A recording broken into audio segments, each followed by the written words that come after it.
year ago today, I was working at home. I just joined the business about 3 weeks before. I was having a team meeting at home, and suddenly, do you ever have it when your voice sounds really loud in your head? My voice sounded really loud in my head, and really loud. And I had to go and sit down by the back door, and I was crouching by the back door. I ended up getting taken to A&E in an ambulance. I don't remember much.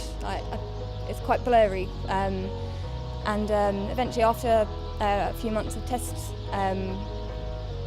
they found out I had something called an AVM in my brain. And what that is it's like a malformation of blood vessels that if you don't get it removed, you end up hemorrhaging. I had 3 choices. I had 4 choices of how to deal with the situation. And one of them was have it embolised, so where they cut off the blood supply and hope that it goes away. You can have radiation therapy, surgery, or nothing. And I think to be given the option to do nothing, it's something quite tempting for a lot of people. And I really thought about doing nothing when something it was so surreal when it happened. I didn't really know, nothing made sense, but I thought when I came to terms, when I sort of understood a little bit sort of what was going on, I decided I wanted it out.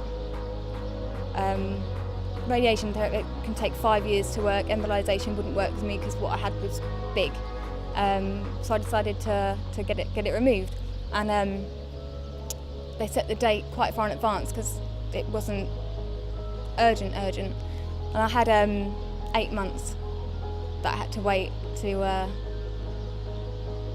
waiting for this thing to happen. And I've always been someone that I said I can see into the future. I can see colours and pictures of where I want to be and places I want to be and who I want to be there with, and I couldn't. When I thought of the operation, I had a blank mind. I couldn't see past it, and that really, really scared me, because I thought if I can't see, but I've always been able to do that, maybe that's it.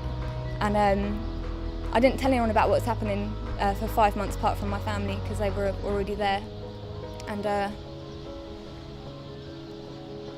because of the medication I was on, I started feeling pretty low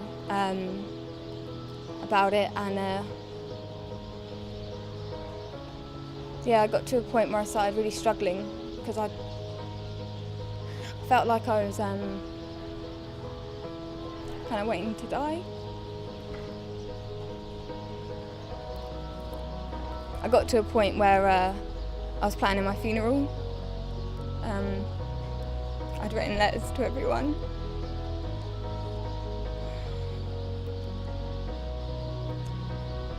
And I just got to the point where I thought I was waiting. Because I was waiting, I didn't want to wait anymore. And I just got to a point where I just like, what's the point in waiting? And that's really unlike me. I'm not like that. And that's when I decided that I needed to speak out about what was happening, because I was just bottling it up. I wasn't talking to anyone. So I did a vlog 5 months after it happened, and told everyone sort of what had happened. And the amount of influx of people that I had messaging me was just unreal. People from all around the world was messaging me. People that had similar things that were happening were messaging me with support and thanking me for talking about it, because they hadn't been able to. And it suddenly struck me that I had a massive power in my hand, and I've always loved helping people. That's what I've always wanted to do. That's why I flipped from job to job, because I've never felt like I could bring enough value to people's lives. And that's when it really stuck with me, with the opportunity that I had in my hands was forever. Because using my experience of what I was going through and using the opportunity could help me to help other people and get them to overcome whatever they were going through. And this business is It's the only, if I hadn't have had this, honestly, hand on heart, I wouldn't have fought for it. I would have given up. And the amount of friends, like the friends I've made through this, the support I've had through it, the encouragement I've had through everyone, and being able to share the story with the people I'm working with, and I'm alive because of what this opportunity has given me. I was working up until the day I went into hospital. I went into hospital on the 3rd of May.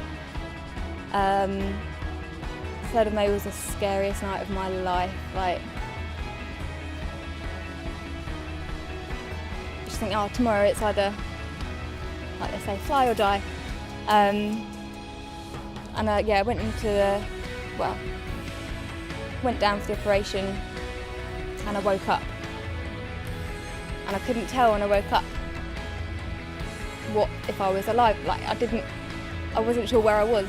And the first thing I asked them was, am I dead? And then they said no. And I was like, wow. And I wriggled my fingers and I wriggled my toes, and I was like, okay, I'm not paralysed. They were my two biggest fears: dying, being paralysed, just not being who I was when I woke up. And I was like, no, I can think, I'm alive, I can move. And it was like I've been reborn. It was like I've been given a second chance. I've got the rest of my life to do as much as I can, to help as many people as I can, to overcome everything, like all their obstacles, to help change other people's lives. And I had to believe I was going to be okay. And coming out of it,